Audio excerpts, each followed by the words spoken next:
आश्रम दो पहियों की गाड़ी है, यदि बढ़िया से चल पड़े तो इस जैसा कोई स्वर्ग नहीं है, और यदि लड़खड़ा जाए तो इस जैसा कोई नरक नहीं है। देखा जाए तो चारों आश्रमों में गृहस्थ आश्रम सबसे बड़ा आश्रम है। जैसे प्रथम 25 वर्ष तक ब्रह्मचारी आश्रम, 50 वर्ष तक गृहस्थ आश्रम, 75 वर्ष तक जीवन के वानप्रस्थ आश्रम, और उसके बाद संन्यास आश्रम। 100 वर्ष की आयु कलयुग के मनुष्य की कही गई, तो 100 वर्षों को 4 आश्रमों में 4 भागों में बांटा गया, जिसमें अति उत्तम सबसे बड़ा आश्रम गृहस्थ आश्रम कहा गया। क्यों कहा गया? क्योंकि गृहस्थ आश्रम के अधीन, गृहस्थ आश्रम के आश्रय तीनों आश्रम है। मतलब ब्रह्मचारी भी आते हैं तो गृहस्थ आश्रम से आते हैं, सन्यासी भी होते हैं तो आप लोगों की बच्चे होते हैं, और वानप्रस्थ मतलब जंगल में भी जो वानप्रस्थी बन करके जाते हैं वो भी आप लोगों में से कोई सदगृहस्थ होते हैं। और नारायण ब्रह्मचारी का पालन पोषण होता है तो सदगृहस्थ के आश्रित होता है। संत महात्मा भी भिक्षा लेने आते हैं तो गृहस्थ के पास आते हैं, और वानप्रस्थी भी आश्रित है तो गृहस्थ आश्रम के आश्रित है। यदि गृहस्थ आश्रम बढ़िया से चल पड़े तो नारायण इस जैसा कोई स्वर्ग नहीं है, और यदि लड़खड़ा जाए तो फिर सब कुछ गया, इस जैसा कोई नरक नहीं है। नारायण आत्मदेव ब्राह्मण ने विचार किया कि मैं गृहस्थ आश्रम में जाऊंगा और संस्कारवान संतान के माध्यम से संतान को अच्छे संस्कार दे करके मैं अपने पिता के बताए हुए सद्मार्ग पर अपने पुत्र को चला करके पितृ के ऋण से, पूर्वजों के ऋण से पूर्ण हो जाऊंगा, मुक्त हो जाऊंगा। नारायण ऐसा विचार करके उन्होंने गृहस्थ आश्रम में प्रवेश किया और धुंधली नाम की कन्या से उनका विवाह हुआ। संयोग की बात कहिए नारायण, जब धुंधली नाम की कन्या से विवाह हुआ, एक स्वप्न देखता है प्रत्येक इंसान कि मेरा विवाह हो जाएगा, संस्कारवान कन्या मेरे यहाँ धर्मपत्नी बन करके आएगी, फिर मेरे यहाँ 2 संतान हो जाएंगी, एक पुत्र और एक कन्या, फिर मैं उनको बड़ा पढ़ा लिखा करके बनाऊंगा, मेरे दोनों बच्चे डॉक्टर इंजीनियर बन जाएंगे। बस फिर क्या होगा, मैं बेटी का विवाह एक अच्छे परिवार में कर दूंगा, पुत्र का विवाह एक अच्छे खानदान में कर दूंगा, बहुत अच्छे संस्कारवान खानदान की कन्या मेरे घर में पुत्र वधू बन करके आएगी। बस फिर क्या होगा, बेटी अपने घर में खुशी है, बेटा और पुत्र वधू मेरे पास रहेंगे, फिर वो हमारी सेवा करेंगे, भगवान की कृपा से फिर उनके यहाँ भी 2 संतान हो जाएंगे, मतलब हमारे पोता पोती हो जाएंगे, फिर हम काम धंधा करना बंद कर देंगे, पोता पोती बड़े हो जाएंगे, जब बार बार से बुलाने आएंगे, दादाजी दादाजी चाय पी लो, भोजन कर लो, तो जल्दी जल्दी से हम लोग करने नहीं जाएंगे, बहुत बार बुलाने आएंगे, जब हम भोजन करने के लिए, चाय पीने के लिए, नाश्ता करने के लिए जाएंगे, एक इंसान अपनी जिसकी शादी हुई नहीं और वो पोता पोती के सपने देख रहा है कि मेरे पोता पोती होंगे, मुझे चाय नाश्ता बुलाने के लिए आएंगे, भोजन बुलाने आएंगे और मैं नहीं जाऊंगा। नारायण उस इंसान से ये पूछो, 1 मिनट, 1 घड़ी, 1 दिन का तो भरोसा नहीं है, और सपने क्या देखती है, पोता पोती तक। एक इंसान क्या कहता है कि भगवान मैं अब समझदार हो गया हूँ, मैं अब समझदार हो गया हूँ और मैं मेरी दुनिया अपने आप लिख रहा हूँ, और अपने आप भी ऊपर से लिखनी शुरू करता है। मतलब अब मेरी शादी हो जाएगी संस्कारवान परिवार में, फिर मेरी 2 संतान हो जाएगी, फिर बढ़िया पढ़ लिख जाएगी, बढ़िया घर में शादी हो जाएगी, फिर उनकी संतान हो जाएगी, फिर उनके बच्चे हो जाएंगे। इंसान कहते हैं भगवान लिख दिया ऊपर से नीचे तक मैंने, ये जो पर्चा मैंने लिखा है ना, इस पर्चे पे आप तो इतना कर दो भगवान, नीचे केवल अपने साइन कर दो कि ऐसा ही होगा। मतलब भगवान को मोहर बना रही है कि भगवान आप कुछ नहीं करना, आप तो केवल एक मोहर लगा दो। भगवान कहते वाह रे वाह, मैं मोहर लगाने वाला ही रह गया, बस मेरा काम मोहर लगाने जितना है। मैंने दुनिया बनाई, मैंने संसार चलाया, और तू इतना समझदार, तू मेरे को कहता है भगवान आप बस अपनी मोहर लगा दो। भगवान कहते हैं ओ नादान बालक, ओ नादान इंसान, तू तो तेरी दुनिया को समझने वाला आज समझदार बना, पर तू भूल गया इस बात को, मैंने तेरी दुनिया तो उस दिन बना करके एक डिब्बे में बंद करके रख दिया जिस दिन तूने जिंदगी का पहला सांस लिया था। जिस दिन तूने इस दुनिया में जन्म लिया था, जिस दिन तूने जीवन का पहला श्वास लिया था, मैंने तेरी अंत तक की जिंदगी पूरी की पूरी लिख करके एक कागज में बंद करके डायरी में एक डिब्बी में बंद कर दी थी। अब तूने कुछ करना नहीं है। अब तो तूने जो मैंने तेरी किस्मत में लिखा बस उसको देखते चले जा और जैसा भी प्रसाद मिलता है उसको स्वीकार करके माथे से लगा के प्रसन्न होते चले जा। पर इंसान कहते नहीं, जैसा मैं कहूं भगवान वैसा आप करो। भगवान कहते देख इंसान तेरे मन कुछ और है और भगवान कहते मेरे मन कुछ और। इंसान को कहते हैं इंसान तेरे मन कुछ और है और उसके मन कुछ और, उसी के मन की होएगी। तुम क्यों मचाओ शोर, क्यों चिल्ला रहे हो ऐसा नहीं हुआ नहीं हुआ नहीं हुआ। अरे नारायण होनी है सो होएगी, अनहोनी ना होए और चिंता बाकी कीजिए जो अनहोनी होए। जो भगवान ने रचना रच दी है, लिख दी है, नारायण कण भर भी इधर से उधर हो नहीं सकता। हम व्यर्थ में परेशान हो रहे हैं, ऐसा नहीं हुआ ऐसा नहीं हुआ ऐसा नहीं हुआ। भगवान ने कहा जो तुम्हारे लिए उचित था, जो तुम्हारे लिए बढ़िया था, जो तुम्हारे लिए अच्छा था, वो मैंने तुम्हारे भाग्य में लिख दिया और वही होगा, बाकी कुछ हो नहीं सकता। नारायण आत्मदेव ब्राह्मण जिनकी पत्नी का नाम था धुंधली, आत्मदेव ब्राह्मण ने तो विचार किया कि संस्कारवान कन्या मेरी यहाँ धर्मपत्नी बन करके आएगी और एक सपना देखा कि अब मैं अकेले यज्ञ करता हूँ, फिर धर्मपत्नी के साथ में यज्ञ करूंगा। अभी मैं अकेले पूजा पाठ करता हूँ, भगवान की सेवा पूजा करता हूँ, फिर मैं पत्नी के साथ में करूंगा। और अभी मैं गाय की सेवा नहीं कर पाता हूँ, फिर मैं गाय की सेवा करूंगा। फिर आए हुए मेरे घर में अतिथि मेहमानों की सेवा करूंगा। मेरे घर में पंचदेव उपासना होगी जब मेरा विवाह हो जाएगा। पर संयोग की बात कहिए नारायण, धुंधली यथा नाम तथा गुण, जैसा उसका नाम था वैसे उसके संस्कार थे। नारायण धुंधली शब्द का अर्थ है, धुंधली नाम का अर्थ है अस्पष्टता। अस्पष्टता का मतलब जहां साफ साफ दिखाई ना दे उसको कहते हैं धुंध। नारायण सर्दी के दिनों में कोहरा होता है ना, उसका नाम होता है धुंध। कोहरे का मतलब है जहाँ पर सामने वाला, सामने की स्थिति थोड़ी दूर पर बढ़िया सी दिखाई ना दे, उसको कहते हैं धुंध। और नारायण धुंधली का मतलब क्या है, जिसकी बुद्धि अपनी जिंदगी का बढ़िया निर्णय नहीं करना जानती है, उसका नाम है धुंधली। नारायण जो स्त्री या जो परिवार कह लीजिए, जो परिवार अपने घर का निर्णय स्वयं नहीं करते हैं, नारायण वो घर कभी बढ़िया चलने वाले नहीं है। ये बात याद रख लेना। नारायण घर के अंदर में, आपके परिवार के अंदर में, आपकी चार दीवारी के अंदर में यदि आपको छोड़ करके तीसरे व्यक्ति का निर्णय आने लग गया ना, तो सोच लेना वो घर बढ़िया चलने वाला नहीं है। बड़े बुजुर्ग लोग ऐसा कह गए नारायण कि घर के कमरे की बात कमरे की चौखट तक नहीं आनी चाहिए। घर के कमरे की बात घर के कमरे की चौखट तक नहीं आनी चाहिए। यदि चौखट तक आ गई तो घर के आंगन तक नहीं आनी चाहिए। घर के आंगन तक आ गई तो घर की पौड़ी मतलब एंट्री जो दरवाजा है वहां तक नहीं आनी चाहिए। वहां तक आ गई तो घर के मुख्य बाहर दरवाजे तक नहीं आनी चाहिए। घर के बाहर दरवाजे तक यदि आपकी बात आ गई तो सोच लेना अब संसार में चली गई, तुम्हारे पास कुछ नहीं बचा है। इसलिए सावधान, अपने घर का निर्णय स्वयं करो, अपने घर की हर समस्या का समाधान खुद करो। नारायण जो अपने घर का निर्णय, अपने घर को खुद बढ़िया ना चला सके, उसका नाम है धुंधली। धुंधली किसे कहते हैं? धुंधली उसे कहते हैं नारायण जिसकी अपनी बुद्धि काम ना करे और औरों की माने ना, उसका नाम है धुंधली। नारायण धुंधली वो धुंधली थी जो स्वयं की बुद्धि काम नहीं करती। आत्मदेव ब्राह्मण कहते देवी सुबह उठ करके यज्ञ के लिए तैयार हो तो नहीं होना।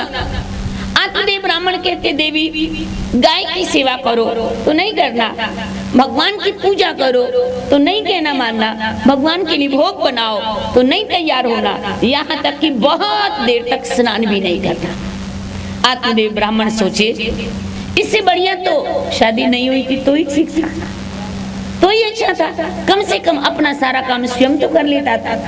मुझे ये उम्मीद तो नहीं थी कि कोई करेगा या किसी को कहना है या जिसको कहा है वो कर नहीं रहा।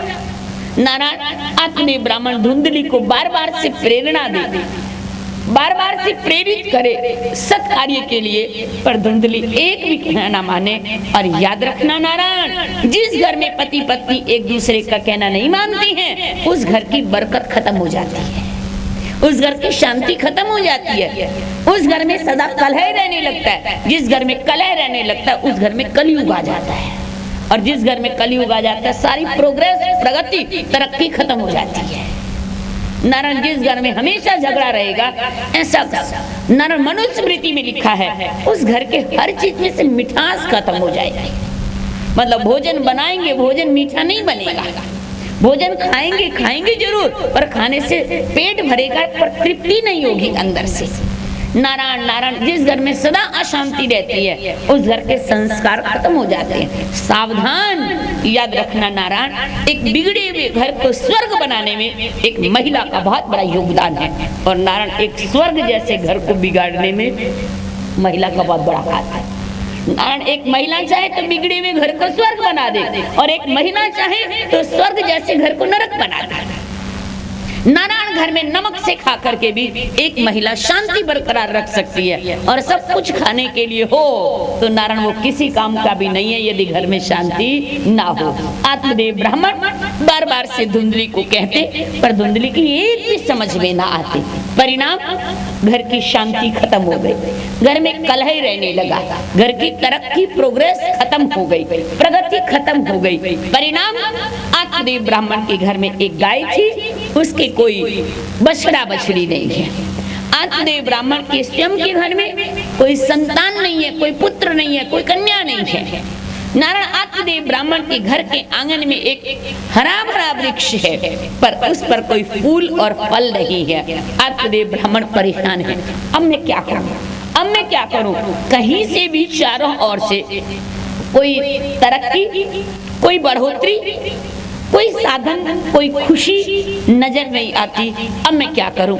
आत्मदेव ब्राह्मण परेशान तो थे, घर आए तो पत्नी कहना नहीं माने, बाहर जाए तो काम में मन नहीं लगे, नारायण घर आए तो घर आने के लिए मन नहीं करे।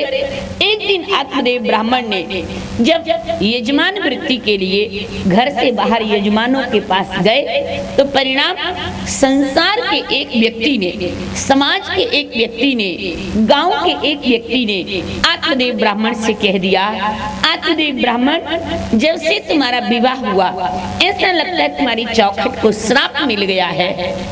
पकड़ा, आपको नहीं पता आपके घर में कितने डिब्बे मिठाई आई, आपको नहीं पता, पड़ोसी सारे गिन के बैठे हैं। इसलिए सावधान दुनिया वालों, नारायण आपके घर के अंदर में क्या चल रहा है ये आपको पता नहीं है, पड़ोसी आपको बता देंगे आपके घर की परिस्थिति क्या है। नारायण आज आत्मदेव ब्राह्मण जब घर से बाहर समाज के किसी कार्य के लिए गए, तो समाज बिल्कुल साफ दिखने वाला एक शीशा है। समाज कभी किसी को माफ नहीं करता।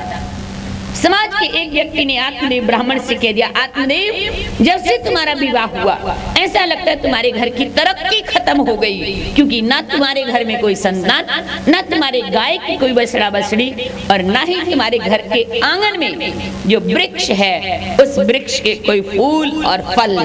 आत्मदेव ब्राह्मण क्या जवाब दे, क्या बोले, बात तो सच है, बोले क्या। आत्मदेव ब्राह्मण परेशान हो गए, क्योंकि दुनिया वालों इंसान जिए तो किसके सहारे जिए, किसके सहारे, या तो घर बढ़िया हो, या फिर संतान बढ़िया हो, या फिर समाज से मेलजोल बढ़िया हो, पत्नी भी कहना ना माने, संतान भी ना हो, समाज के लोग भी व्यवहार में अच्छा हम समाज से ना रखें, तो इंसान जिएगा किसके सहारे। आत्मदेव ब्राह्मण परेशान हो गए कि अब मैं क्या करूं। सोचा तो यही था कि विवाह होगा, घर में पत्नी आएगी, अच्छे संस्कारवान घर की पत्नी आएगी, और बढ़िया से अपने घर को चलाऊंगा, अतिथियों की सेवा करूंगा, गाय की सेवा करूंगा, गायत्री जप करूंगा, गंगा स्नान करूंगा, पर मैं तो पहले भी निज कार्य को भूल गया, अब क्या करूं। आत्मदेव ने परेशान होकर के अपनी जिंदगी का एक निर्णय कर लिया कि इस जीने से तो मर जाना ही बढ़िया है। जैसे ये कहा कि जीने से मर जाना बढ़िया बढ़िया है नारायण, याद रखना ये आवेश जिंदगी में कभी कभी आता है दूध के उफान की तरह। जैसे दूध उफनता है ना अग्नि के ऊपर, आग के ऊपर, दूध कब उफान में आता है? जब उसकी अग्नि बिना कंट्रोल के, मतलब जरूरत से ज्यादा आग होती है, उस समय दूध उफन करके गिर जाता है। पर याद रखना उस दूध को कंट्रोल में करने के लिए, उस दूध को संभालने के लिए यदि एक बूंद उसके ऊपर कोई पानी डाल दे तो दूध का उफान खत्म हो जाता है।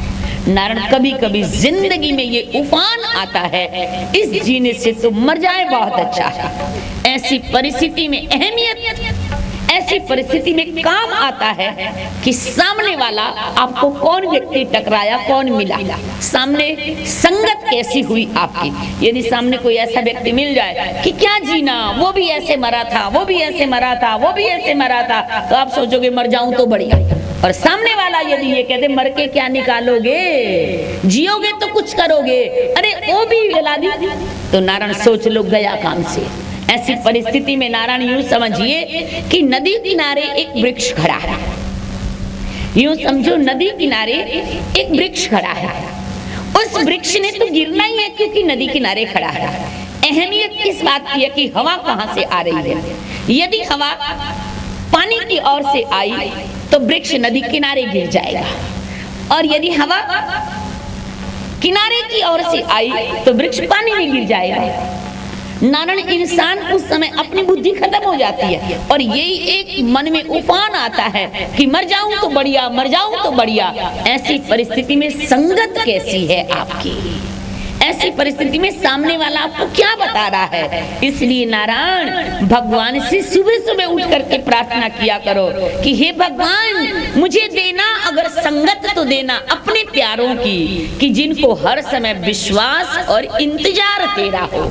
हे भगवान, हो सकता है मैं कभी लड़खड़ा जाऊं, हो सकता है मुझे दुनिया के थपेड़े कभी गिरा दे, यदि मेरे संगत के अच्छे लोग होंगे ना तो हाथ पकड़ के उठा लेंगे, यदि संगत बढ़िया नहीं होगी तो गिरे हुए को गिरा देंगे। भगवान से प्रार्थना किया करो, भगवान मेरे आसपास रहने वाले लोग, मेरी संगति के लोग, मेरे संग में रहने वाले लोग मुझे सलाहकार बढ़िया मिले।